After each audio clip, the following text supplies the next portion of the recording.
కృపావార్త కార్యక్రమమునకు స్వాగతం.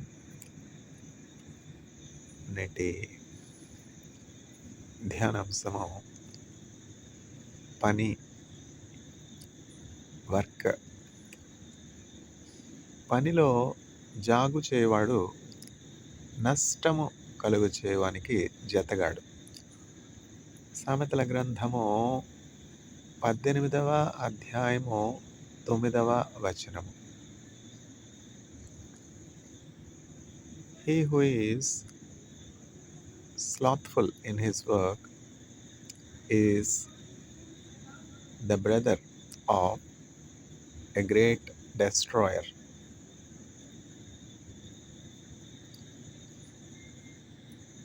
నీ సువార్త చెప్ప శక్తి నీయమో నాథా యేసు క్రీస్తు రక్షక, వందనంబునర్తుమో ప్రభో ప్రభో, వందనంబునర్తుమో ప్రభో ప్రభో, వందనంబు తండ్రి తనయ శుద్ధాత్ముడా, వందనంబులందుకో ప్రభో, వందనంబులందుకో ప్రభో. ఇన్ని నాళ్ళు ధరను మమ్ము కాచియు, కన్న తండ్రి మించి ఎప్పుడు బ్రోచియు, ఎన్నలేని దీవెనలిడు నన్న యేసువా, ఎన్ని రేట్లు స్తోత్రములివిగో, వందనంబునర్తుమో ప్రభో ప్రభో, వందనంబునర్తుమో ప్రభో ప్రభో, వందనంబు తండ్రి తనయ శుద్ధాత్ముడా, వందనంబులందుకో ప్రభో.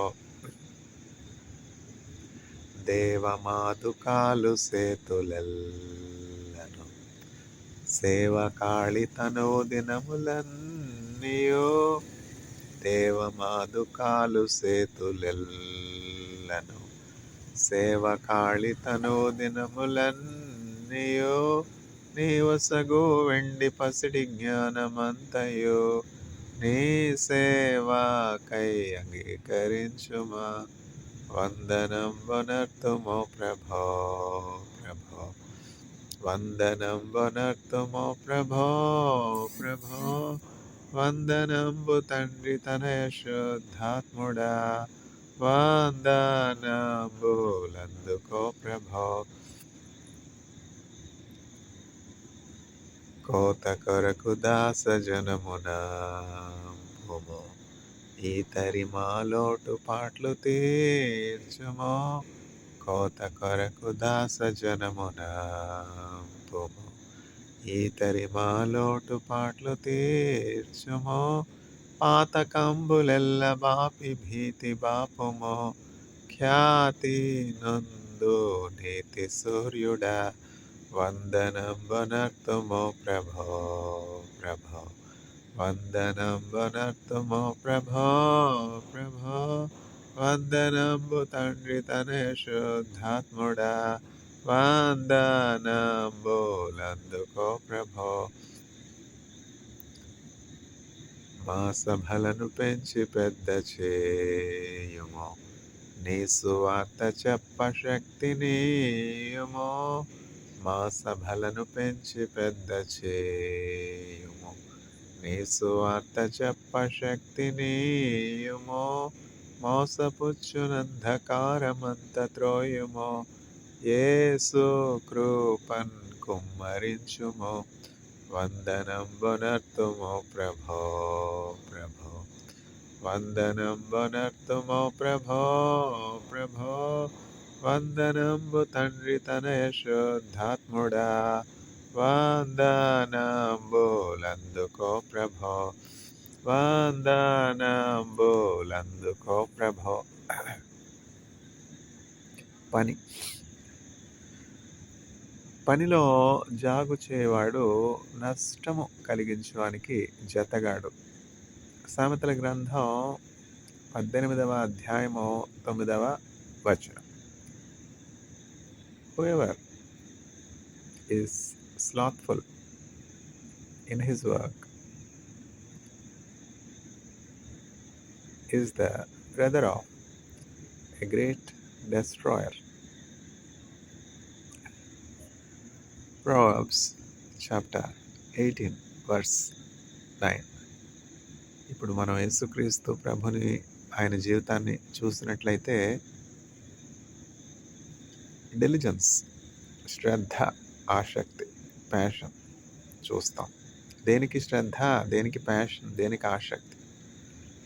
తండ్రి యొక్క ఉద్దేశాలన్నింటినీ కూడా నెరవేర్చుట కొరకు, తండ్రికి పరిపూర్ణంగా విధేయుడగుట కొరకు యేసుక్రీస్తు ప్రభు ఈ లోకంలో ఎంత ప్రయాసపడ్డారు. ఆయనకు అప్పగించబడినటువంటి పని ఏమిటి అన్నది యేసుక్రీస్తు ప్రభు ఎరిగారు ముందుగా.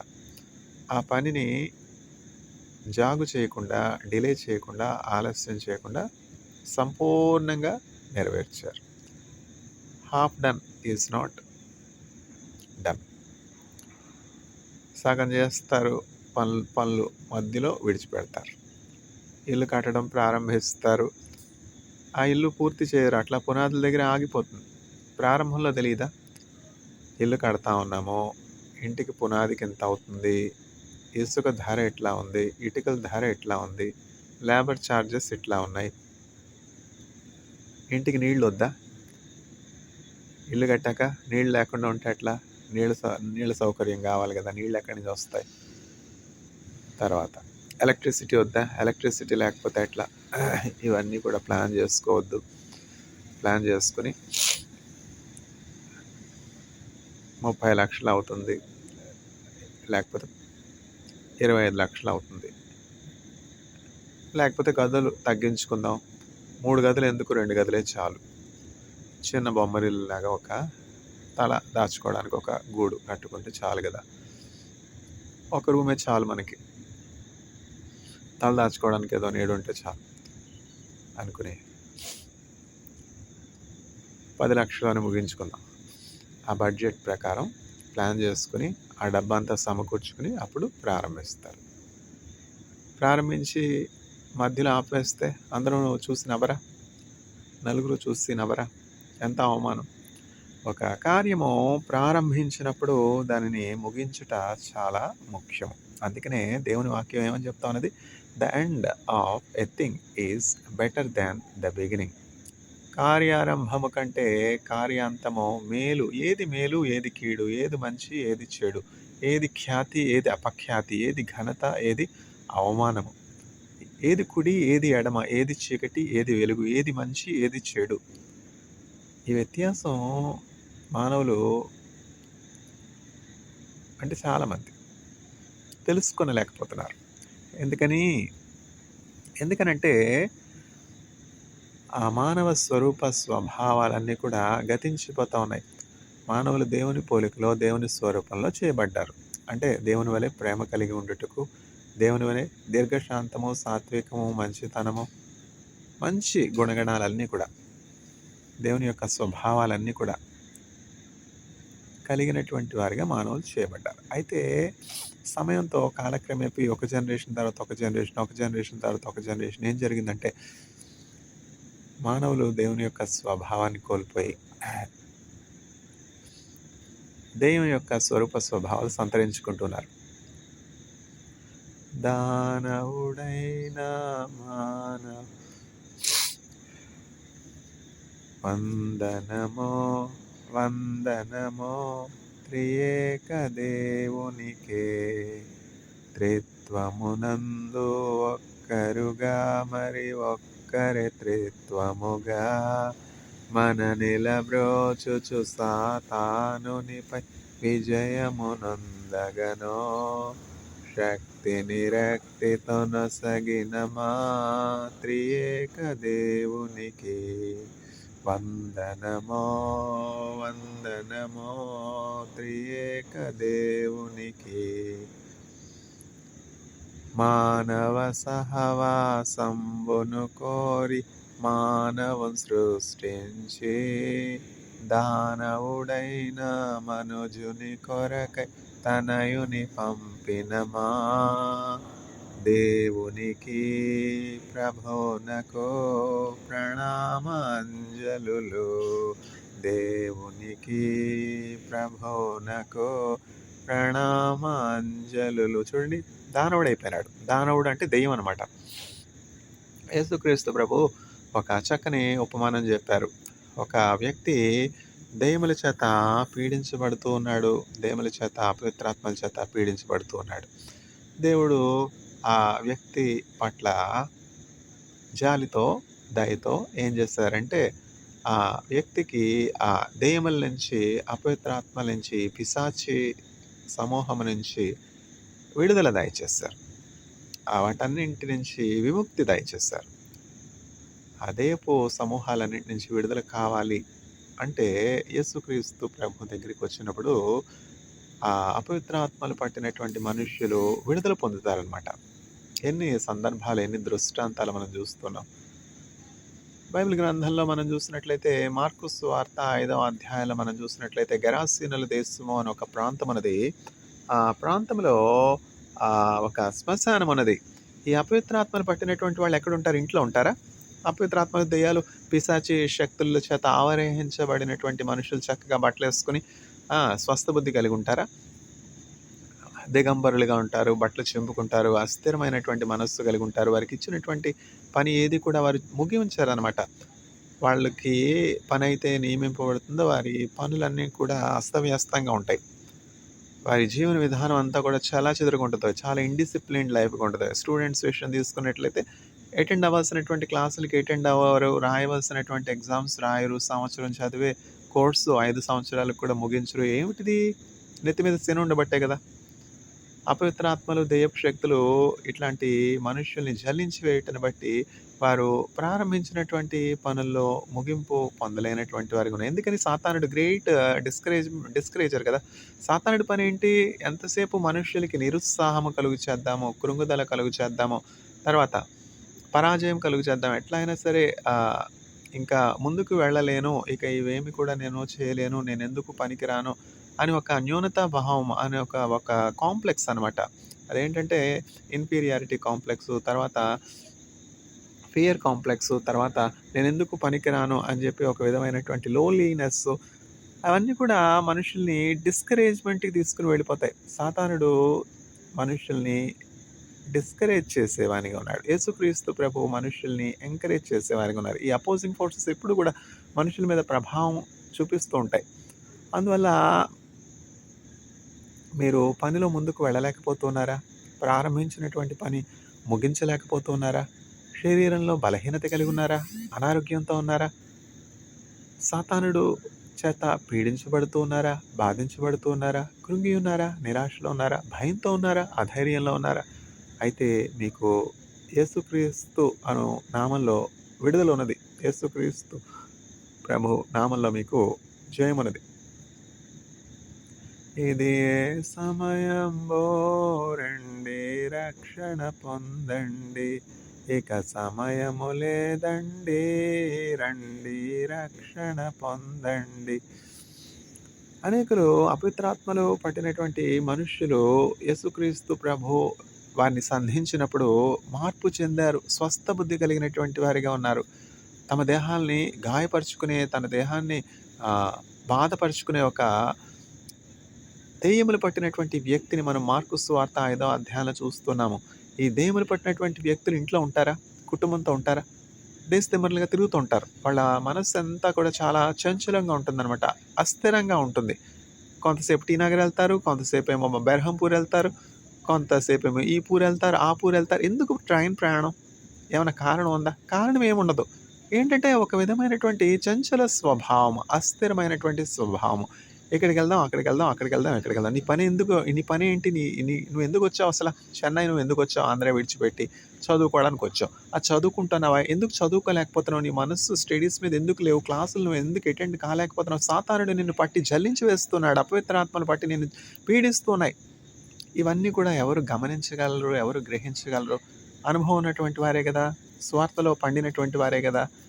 అనేక అపవిత్రాత్మలు పట్టినటువంటి వారు యేసుక్రీస్తు ప్రభు ద్వారా విడుదల పొందుట చూచినటువంటి వారే కదా. వీటన్నిటికి పరిష్కారం ఏంటంటే యేసుక్రీస్తు ప్రభు నామం. అట్లా అపవిత్రాత్మలు పట్టినటువంటి వారిని గురించి మనం ప్రార్థన చేయాలి. బలహీనులైనటువంటి వారిని గురించి మనం ప్రార్థన చేయాలి. చంచల స్వభావం కలిగి అస్థిరమైనటువంటి మనసుతో ఉన్నటువంటి వారిని గురించి మనం ప్రార్థన చేయాలి. మాతృహంతకులుగా, పితృహంతకులుగా, దేవదూషకులుగా ఉన్నటువంటి వారి కొరకు మనం ప్రార్థన చేయాలి. ఇప్పుడు ఇంత హింస చూస్తా ఉన్నాం. ఇప్పుడు వెనిజులా మీదకి ఇన్వైట్ చేయడం ఏంటి చెప్పండి? వెనిజులా ఆయిల్ ఆహ్, అమెరికన్స్ ఎక్స్‌పోర్ట్ చేయడం ఏంటి? ఇది ఎక్కడైనా న్యాయం ఉందా? మన పొరుగువారి ఇంట్లో వస్తువులు మనం అధికారం చెలాయించడం ఏంటి? నీ పొరుగువానిది ఏది కూడా ఆశించవద్దని ధర్మశాస్త్రం చెప్తా ఉన్నది. దేవుని వాక్యానికి ఏది భిన్నమో అది సాతానుడు. దేవుని వాక్యానికి వ్యతిరేకంగా ఎక్కడైనా ఏదైనా కార్యం జరుగుతున్నదంటే అది అక్కడ సాతానుడు తిష్ట వేసుకున్నాడని అర్థం. ఇప్పుడు ట్రంప్ అనే ఈ మనుష్యుడు అతని నెత్తి మీద శని కూర్చొనుండటను బట్టి వినాశకాలం దాపురించటను బట్టి ఏం చేశాడు? ఆ పొరుగువారి ఇంటికి వెళ్ళి వాటిని దోచుకుంటా ఉన్నాడు. పొరుగువారి ఆయిల్ నీకెందుకు? వాళ్ళు ధనవంతులుగా ఉంటే నీకెందుకు? ఇప్పుడు అంబానీ గారు ధనవంతులుగా ఉన్నారు. ఇప్పుడు భారతదేశంలో ఉన్నటువంటి పేదవారందరూ కూడా ఆయన మీద దండయాత్ర చేసి దోచుకోవచ్చా? ఎక్కడ ఉంది లా?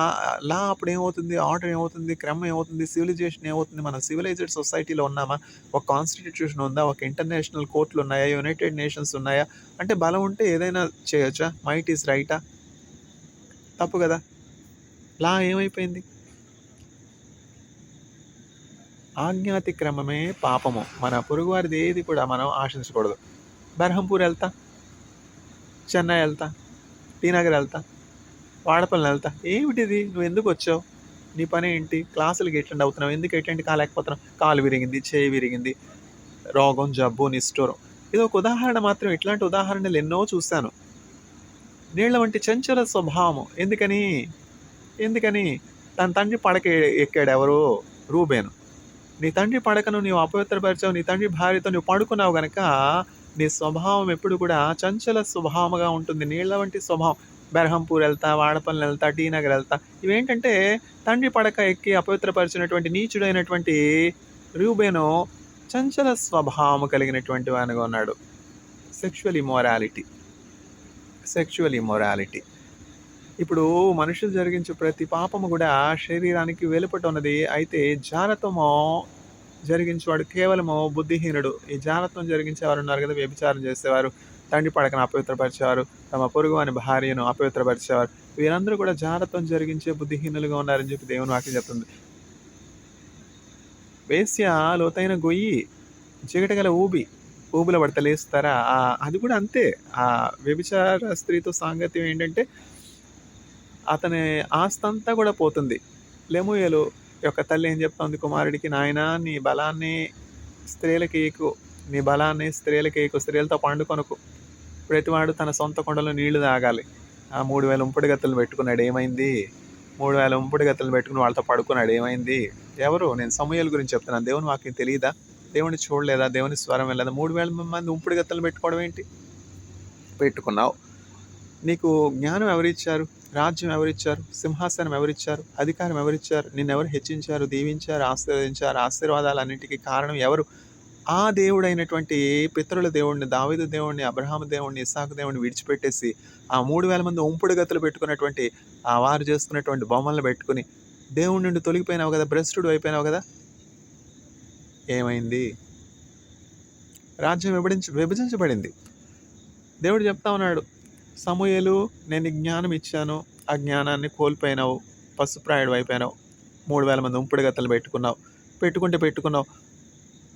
నేనేమన్నా కాదన్నానా? నీ ఇష్టాలు నేను త్రోసివేశాను. తల్లిదండ్రులు ఎప్పుడు కూడా బిడ్డలు బాగుండాలని చక్కగా పెళ్లి చేసుకుని పచ్చగా ఉండాలని అనుకుంటారా? పెళ్లి పెటాకులు లేకుండా వెధమండలాగా ఉండాలని అనుకుంటారా? పెళ్లి చేసుకోవాలని అనుకుంటారు కదా! పిల్లలు చక్కగా పెళ్లి చేసుకోవాలి, చక్కగా తరతరాలకి పిల్లలు కలిగి ఉండాలి, ఆరోగ్యం కలిగి ఉండాలి, ఆయుష్ కలిగి ఉండాలి, 1000 ఏండ్లు జీవించాలి. ఇదే కదా తల్లిదండ్రుల ఆశ. తల్లిదండ్రులు ఎంత మంచి ఆశలు కలిగి ఉంటే దేవుడు ఎంత మంచి ఆశలు కలిగి ఉంటాడు. 3000 మందిని పెట్టుకున్నావు. నేను కాదన్నానా? 3000 మంది కాకపోతే 30,000 మందిని పెట్టుకో. నువ్వు రాజువి, నీకు ధనం ఉంది, ఐశ్వర్యం ఉంది. అయితే నేను ఇచ్చినటువంటి ఆ కట్టడలన్నీ కూడా నీవు త్రోసివేశావు. ముందుగా ఎక్కడ జ్ఞానము ప్రారంభమైందో, ఎక్కడ ఐశ్వర్యం ప్రారంభమైందో, అన్ని దీవెనలకు ఎక్కడ కారణమో ఆ దేవుడిని విడిచిపెట్టేసావు కదా! కృతజ్ఞత కోల్పోయావు కదా! కృతజ్ఞత కోల్పోయాడు. వాళ్ళు పెట్టుకున్నటువంటి ఆ 3000 మంది స్త్రీలు పెట్టుకున్నటువంటి ఆ బొమ్మలు పెట్టుకుని వాడికి సాష్టాంగపడి, నువ్వే నాకు జ్ఞానం ఇచ్చావు, నువ్వే నాకు ఆయుష్ ఇచ్చావు. తండ్రి కాని వాడిని తండ్రి అని పిలిస్తే తండ్రి అవుతాడా? తల్లి కాని దాన్ని తల్లి అని పిలిస్తే తల్లి అవుతుందా? తండ్రి తండ్రే, తల్లి తల్లే. తల్లి మనస్సు సవితికి ఎందుకు వస్తుంది? సవితి తల్లికి ఎందుకు వస్తుంది? తండ్రి మనస్సు సవితి తండ్రికి ఎందుకు వస్తుంది? అంతే కదా. ఎవరు నిజమైనటువంటి కాపరి? ఎవరు మన క్షేమాన్ని కోరుకునేవారు? ఎవరు మనకి మేలు చేస్తారు? కష్టంలో ఉన్నప్పుడు మనకు ఆదుకున్నది ఎవరు అని ఆ జ్ఞానం, వివేచన లేకుండా మనకు ఉపకారం చేసినటువంటి వాళ్ళని మర్చిపోయి మన శత్రువులతో చేతులు కలిపితే ఏం జరుగుతుంది? ఆ శత్రువు మనల్ని అమ్మివేస్తాడు. సమూయేలు కథ అట్లా ముగిసిందనమాట. సమూయేలు కాదు, సొలొమోను రాజు. ఇజ్రాయెల్‌పై 40 సంవత్సరాలు రాజుగా ఉన్నాడు. బుద్ధి గడి తిని ఆ 30 మంది ఉంపుడుగత్తులు పెట్టినటువంటి ఆ బొమ్మలు ఇవన్నీ కూడా తీసుకుని వాటి వెంట వెళ్ళిపోయినాడు. జీవాధారమైనటువంటి తన పితరుల దేవుని విడిచిపెట్టేసి, ఇజ్రాయెల్ పరిశుద్ధ దేవుని విడిచిపెట్టేసి తన ఇష్టానుసారంగా జీవించాడు. ఏం జరిగింది? అయితే సొలొమోను నీ తండ్రిని బట్టి, నీ తండ్రి అయినటువంటి దావీదుని బట్టి, దావీదు నా హృదయానుసారమైన మనుష్యుడు, దావీదుకి ఇచ్చినటువంటి మాటను బట్టి, నేను నీ రాజ్యమును నీ చేతిలో నుంచి తీసుకొనట్లేదు, నీ అధికారాన్ని నేనేమీ కూడా ఆపివేయట్లేదు. నీ తండ్రికి ఇచ్చినటువంటి మాటను బట్టి నీవు బ్రతికున్నంత వరకు కూడా నువ్వు రాజుగానే ఉంటావు. అయితే నువ్వు చేసినటువంటి పాపం ఉన్నదే, నిజదేవుడు అయినటువంటి నన్ను విడిచిపెట్టేస్తావు, బొమ్మలను పెట్టుకున్నావు, సాష్టాంగపడుతున్నావు, నమస్కారం చేస్తున్నావు, వెచ్చలవిడి జీవితం జీవిస్తూ ఉన్నావు. అందువల్ల నీ కుమారుడి చేతిలో నుంచి నేను ఆ రాజ్యమును తీసివేసుకుంటాను. చూసారా తరతరాలకి ఉంటుంది శాపం. ఎవరో ఏదో శాపం పెట్టారంటే ఊరికనే పోతుందా? ఎందుకు పెడుతున్నారు శాపం? ఇతరులను కష్టం కలిగించకుండా ఉంటే, ఇతరులకి ఏ బాధ ఏ కీడు కలిగించకుండా ఉంటే నీకు శాపాలు ఎందుకు వస్తాయి? దీవెనలు వస్తాయి కదా. దేవుడు పెట్టినటువంటి శాపం. నీ నుంచి కాదు, నీ కుమారుడి చేతిలో నుంచి ఆ రాజ్యమును తీసివేస్తానని చెప్పి ఆ సొలొమోను తర్వాత యరొబాము తర్వాత రెహబాము. ఏం జరిగింది? యరొబాము చేతిలో నుంచి ఆ రాజ్యం 2గా విభజించబడింది. Northern Israel, southern Judah. Israel దేశం 2గా విభజింపబడింది అనమాట సొలొమోను తర్వాత.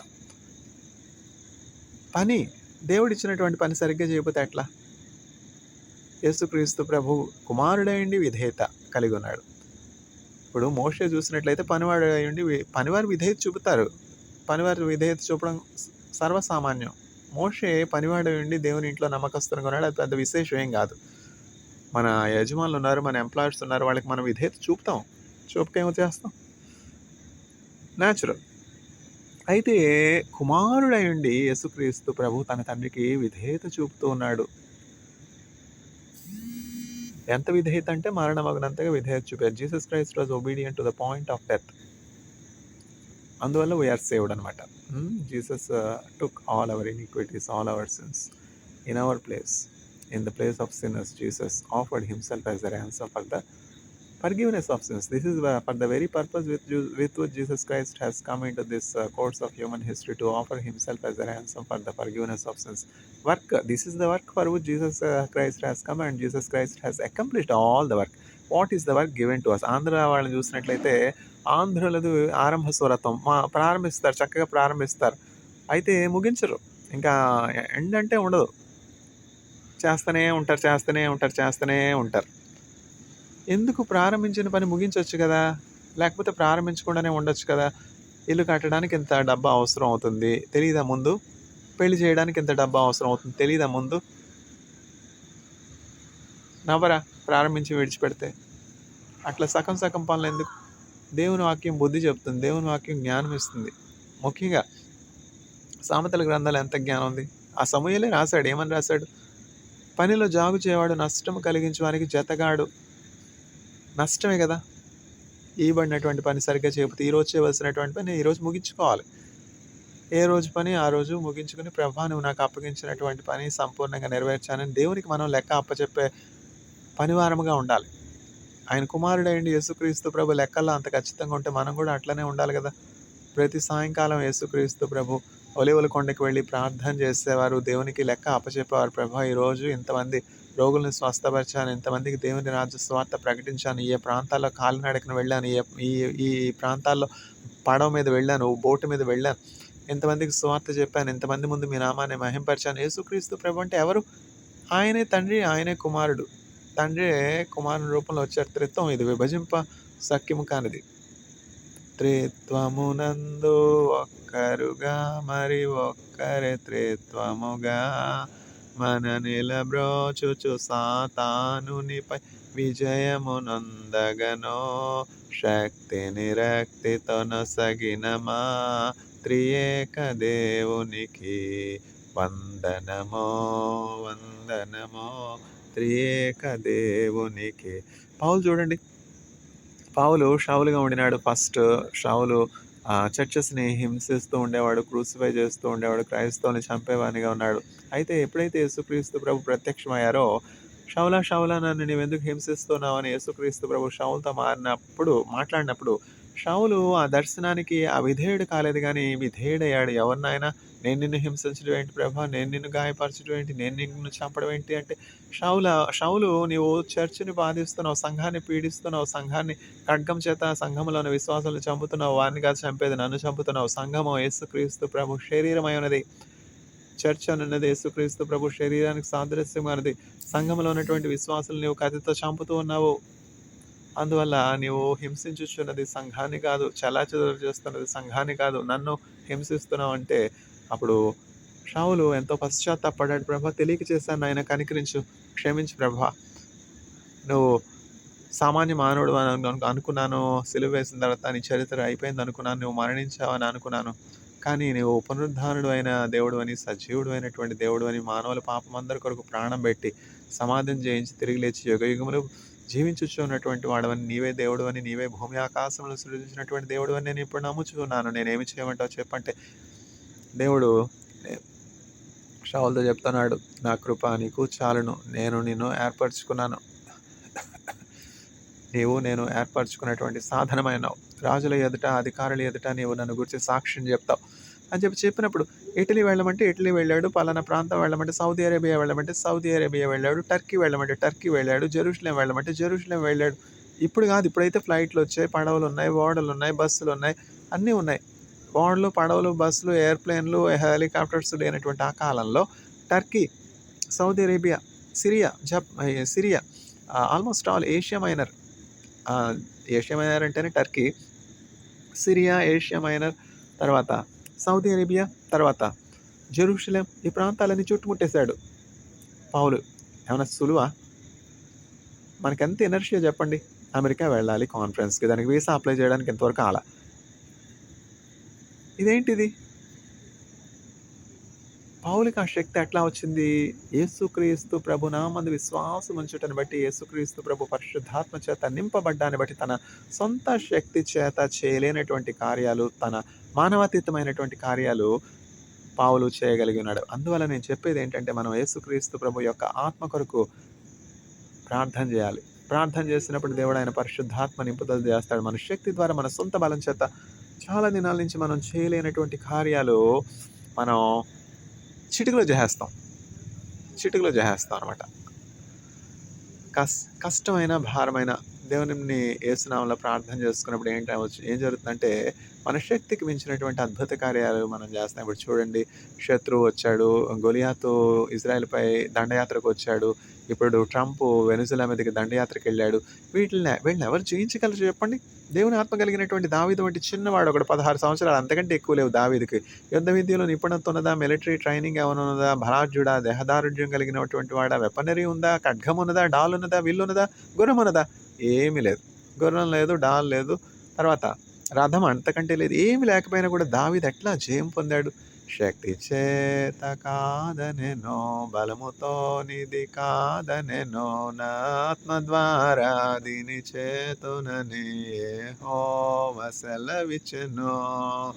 ఓ గొప్ప పర్వతమా, జెరుబ్బాబెలు నడ్డగింపను, ఎంత మాత్రపు దానవు నీవనెనో, చదురుభూమిగా మారెదవు.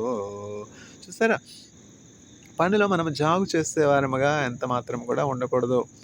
ఏ రోజు ముగించాల్సినటువంటి పనులు ఆ రోజు ముగించుకోవాలి. ప్రతిదానికి ఒక అకౌంట్ ఉండాలి, ప్రతిదానికి ఒక లెక్క ఉండాలి. ఎంత డబ్బు ఖర్చు పెట్టాం ఈరోజు, మన ఆదాయం ఎంత, మన ఆదాయానికి మించి ఖర్చు అవుతుందా? దేవుని సన్నిధిలో ప్రార్థన చేయాలి. ప్రభా, నా ఆదాయము ప్రతి నెల 1,00,000 రూపాయలు, నాకు 2 లక్షలు ఖర్చు అవుతుంది, ఎక్కడ అనవసరమైనటువంటి ఖర్చు వస్తుంది, లక్ష ఆదాయం ఉంటే 2,00,000 ఖర్చు అవుతుందంటే కుటుంబం ఏమైపోతుంది? దేశం ఏమైపోతుంది? అందువల్ల ఎక్కడ అనవసరమైనటువంటి ఖర్చు. తానే మొండైతే తనకో మొండంట. తనకు మాలిన ధర్మం మొదలు చెడ్డ బేరం. 2 చొక్కాలుంటే ఏసేయి ఒక చొక్కా ఇమ్మన్నారు గానీ 2 చొక్కాలు ఇచ్చేస్తే ఎట్లా? భిక్షం అడుక్కుంటున్నాడని తీసుకొచ్చి డైనింగ్ టేబుల్ మీద కూర్చోబెట్టుకుంటే, ఆ భిక్షకుడు ఇంట్లో ఉన్నటువంటి ల్యాప్‌టాపు, తర్వాత కంప్యూటరు, తర్వాత ఫోను, తర్వాత విలువైనటువంటి ఆభరణాలు అన్నీ దోచుకొని పోయినాడంట. ఎందుకొచ్చింది జెప్పండి? యేసుక్రీస్తు ప్రభు చెప్పలేదా? నిన్ను వలె నీ పొరుగువాని ప్రేమించమని. చేతకాని మాటలు ఇవన్నీ గూడా. దేవుని వాక్యాన్ని సరిగ్గా అర్థం చేసుకున్నటువంటి వారు గారు. అసమర్థుని జీవిత యాత్రని ఒక చక్కని గ్రంథాన్ని ఎవరు రాశారు? తాపి ధర్మారావు గారు రాశారు. అసమర్థుని వీళ్ళందరూ కూడా అసమర్థులనమాట. చేతకాని కబుర్లు. నీ ఆదాయం ఎంత? ఎవరికివ్వాలి? నిన్ను పెంచి పెద్ద చేసిన తల్లిదండ్రులకి ఏమిస్తా ఉన్నావు? నీ మీద ఆధారపడినటువంటి నీ భార్యకి ఏమిస్తా ఉన్నావు? నిన్నే నమ్ముకున్నటువంటి నీ బిడ్డలకి ఏమిస్తా ఉన్నావు?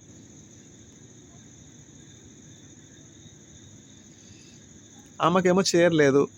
పెంతల్లికి, పెద్దమ్మకి పట్టు చీర. ఏమిటిది? ఎక్కడ న్యాయం? పరులకి ఇవ్వద్దు, దాన ధర్మాలు చేయొద్దు, లేమిలో ఉన్నటువంటి వారిని పరామర్శించొద్దు, ఇబ్బందిలో ఉన్నటువంటి వారికి సహాయం చేయొద్దని స్వార్థ చెప్తా ఉన్నానా? వింత స్వార్థ నేనేమన్నా చెప్తున్నానా? నిన్ను ముందు దేవుడు ఎవరికి నియమించాడో, ఎవరి ఎదుట నీవు సాక్షిగా ఉండాలో, ఎవరికి సహాయం చేయాలో, ఎవరు నీ మీద ఆధారపడి ఉన్నారో గమనించి దేవుడు నీకు అప్పగించినటువంటి పని చేయాలి కదా! ఇప్పుడు గాడిద పని చేయాలి, కుక్క పని చేయాలి. ఒక చాకలివాడు ఉన్నాడు. చాకలివాడు ఉంటే ఏం చేస్తాడు? బట్టలు ఉతుకుతాడు అంతే కదా! ఇంటింటికెళ్ళి ఆ బట్టలన్నీ పోగేసుకొని తన ఇంట్లో పెట్టుకుంటాడు. ఉదయం పోయి ఆ బాణలో చక్కగా సోడా వేసి ఇంకా ఏదో ఏస్తారు కదా! ఇంకా ఏదో వేసి చక్కగా బట్టలన్నీ కూడా చక్కగా కొత్త ఉడకబెట్టి తర్వాత బండరాతి మీద కొట్టి, ఇప్పుడు ఇవన్నీ ఎవరు చేస్తున్నారు? గంజి పెట్టి చక్కగా పిండి ఉతికి ఆరేసి ఆ చెరువు గట్టు మీద చక్కగా ఆరేసి ఆ బట్టలన్నీ కూడా మడత పెట్టి తీసుకొని వచ్చి పెట్టాడు. ఉదయం అంతా మరి ఈ గంజి పెట్టేటప్పుడు తర్వాత గొప్ప బాణలో ఆ నీళ్లు నింపి ఉడకబెట్టి ఆ కట్టెలు పెట్టి పొగరాజు పెట్టి తర్వాత ఆ బండకేసి బట్టలు కొట్టి ఉతికి ఆరేసి ఎండబెట్టి చక్కగా అవన్నీ కూడా శుభ్రంగా మచ్చ డాగు మరక లేకుండా బాగా చక్కగా తెల్లగా ఉన్నాయి వస్త్రాలు తీసుకున్నాడు. చక్కగా పెళపెళ ఆ ఎండ కాసింది. చక్కగా ఆ ఎండలో బట్టలన్నీ కూడా ఆరిపోయినటువంటి బట్టలన్నీ కూడా మూట కట్టుకున్నాడు. గాడిద మీద పెట్టాడు. ఆ కుక్క కూడా ఉంది ఇతనికి. ఆ కుక్కను గాడిదను తీసుకుని ఇంటికి వెళ్ళాడు. ఇంటికి తీసుకెళ్ళి సాయంకాలం చక్కగా కడుపు నిండా భోజనం చేశాడు. పండుకుంటే చక్కగా నిద్ర పట్టింది. ఎన్ని రకాల రోగాలు? డయాబెటీసు, తర్వాత ఆర్థరైటిస్, తర్వాత స్లీప్లెస్నెస్, యాంగ్జైటీ, ఒబేసిటీ, ఇంకా ఎండ్లెస్ లిస్ట్ అనమాట. హార్ట్ ప్రాబ్లము, హార్ట్ వీక్నెస్, తర్వాత లివర్ మాల్ ఫంక్షను, ఇంకా ఒక్కొక్క ఆర్గాన్లో ఒక్కొక్క జబ్బు. ఎందుకని? ఈ చాకలివాడు చూడండి, ఉదయం నుంచి సాయంత్రం వరకు తనకున్నటువంటి ఆ 4 గుడ్లు ఉతుక్కున్నాడు, ఆరబెట్టాడు. తన పని తను చక్కగా చేసుకుంటూ ఉన్నాడు కదా! పని చక్కగా చేసుకుంటే రోగాలు ఎందుకు వస్తాయి? రొస్సులు ఎందుకు వస్తాయి? ఎలివేటరు సెకండ్ ఫ్లోర్‌కి వెళ్ళాలి. సెకండ్ ఫ్లోర్ కూడా ఎలివేటర్. ఫస్ట్ ఫ్లోర్‌కి వెళ్ళాలి. ఏమన్నా 80 సంవత్సరాలా? 70 సంవత్సరాలా ఎలివేటర్ యూజ్ చేయడానికి? నడవలేరా? 20 సంవత్సరాలకు కూడా ఎలివేటరు. నడకే లేదుగా, రాసేదే లేదుగా. Writing is a good cognitive skill. Listening is a good cognitive ability. ఇవేమి లేవు. ఇప్పుడు అంతా కూడా చాలా యాంత్రికంగా అయిపోయింది. కథలోకి వస్తే గాఢంగా నిద్రపట్టింది. చక్కగా పండుకున్నాడు చాకలివాడు. ఇతనుకున్నటువంటి కుక్క కూడా బాగా పండుకుంది. ఎవరో వచ్చారు, అలికిడి అయింది, తలుపు తట్టారు. గాడి చూసింది, దొంగ వచ్చాడని గమనించింది. ఓనర్ పెట్టింది. ఓనర్ పెడితే ఓనర్ పెట్టినప్పుడు లేచి చెప్పాడు చాకలి, నాకు అలసిపోయి నిద్రపోతా ఉన్నాను, నువ్వు ఇట్లా గొడవ చేయకు అని చెప్పి గాడిదకి చెప్పి మళ్ళీ పండుకున్నాడు. మళ్ళా దొంగ లోపల ఉన్నటువంటివన్నీ సర్దుకుంటున్నాడు, మూట కట్టుకుంటున్నాడు, తీసుకుని వెళ్ళిపోతా ఉన్నాడు. ఇంకా నాన్ స్టాప్గా ఓనర్ పెట్టి అరిచింది. ఒక కర్ర తీసుకుని చెప్తే వినవా నా మాట? నేను అలసిపోయి కష్టపడి ఉంటే నా ఇంట్లో ఉంటూ నా మెతుకులు తింటూ నాకే ఎసరు పెడతావా? నన్నే బాధ పెడతావా? నన్నే తొందర చేస్తావా? నాకేమన్నా పని పాట లేకుండా ఉన్నానా? నేనేమన్నా రిటైర్ అయి ఉన్నానా మీ ఫోన్ కాల్స్ అన్ని అటెండ్ అవ్వడానికి?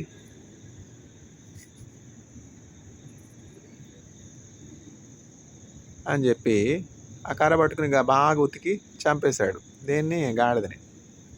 ఉదయం లేచి చూస్తే ఏం జరిగింది? ఇల్లంతా ఖాళీగా ఉంది. అయ్యో ఎంత పని చేశాను, గాడిద వండబెట్టినప్పుడు గమనించుకోలేదే, బుద్ధిహీనుడిని. కుక్కను కదా చంపాలి, దొంగ వస్తే అరవాల్సింది ఎవరు? అందుకని కుక్క పని కుక్క చేయాలి. ఫుల్ టైం మినిస్ట్రీస్ పని చేయాలి. తంబాను వదిలేసి నేను వాలంటీర్‌ని, నేను పలానా పని చేస్తాను, చర్చిలో పని చేస్తానంటే, నువ్వు చర్చిలో పని చేయడానికి దేవుడు నిన్ను నియమించాడు. ఫుల్ టైం మినిస్ట్రీస్ లేరా? పాస్టర్స్ లేరా? పిడికెడు విత్తనములు చేతబట్టుకుని కన్నీటితో విత్తుచు పోవాడు ఆనందగానం చేయుచు పనులు మోసుకొని పోను. వ్యవసాయదారుడు చేయాల్సినటువంటి పని చాకలి చేయవలసిన పని, కుమ్మరి చేయవలసినటువంటి పని కమ్మరి చేస్తే బస్సులేని దేవుడు నియమించాడు. నిన్ను నియమించాడా దేవుని ఆలయంలో వస్తువులు చేయడానికి? ఫుల్ టైం మినిస్ట్రీస్ ఉన్నారు, పాస్టర్స్ ఉన్నారు, అభిషేకం పొందుకున్నటువంటి దైవజనులు ఉన్నారు, వాళ్ళు చేసుకుంటారు. రిటైర్ అయినటువంటి వాళ్ళు ఉన్నారు, ఫోన్ కాల్స్ అటెండ్ అవ్వడానికి వాళ్ళు చేసుకుంటారు. గాడిద పని గాడిద చేయాలి, కుక్క పని కుక్క చేయాలి. Whoever is slothful in his work, he is the brother of great destroyer. Proverbs 18:9. పనిలో జాగు చేయవాడు నష్టం కలుగు చేయడానికి జతగాడు. మనం ఎందుకు నష్టం చేయాలి? దేవుడు మనకి ఇచ్చిన పని చేసుకోవాలి. ఏం ఫోన్లు అటెండ్ కాకపోతే నష్టం ఏం లేదు, ఏం ఆగిపోతే. ఏ ఫోన్లు లేనప్పుడు, నీ ఫోన్ రిపేర్ అయినప్పుడు, నీ ఫోన్ పని చేయకుండా పోయినప్పుడు ఈ ఫోన్ చేసే వాళ్ళందరూ వచ్చి 100 రూపాయలు ఇచ్చారా? దయ చూపించారా? చేస్తే వచ్చి పిండం పెడతారా? ఎందుకు మొహమాటాలు? మొహమాటానికి పోయిందంట, కడుపు అయిందంట. ఎందుకు మొహమాటానికి పోవాలి? పోయి పడుకోవాలి. మొహమాటానికి పోతే కడుపు అవుతుందని తెలియదా? ఫోన్ చేసేవాళ్ళు చేస్తూ ఉంటారు, పనా పాట, సిగ్గా ఎగ్గా. బుద్ధుండ అవసరంలా ఫోన్ ఉంది కదా అని చెప్పి దాన్ని అబ్యూస్ చేయడం కాదా?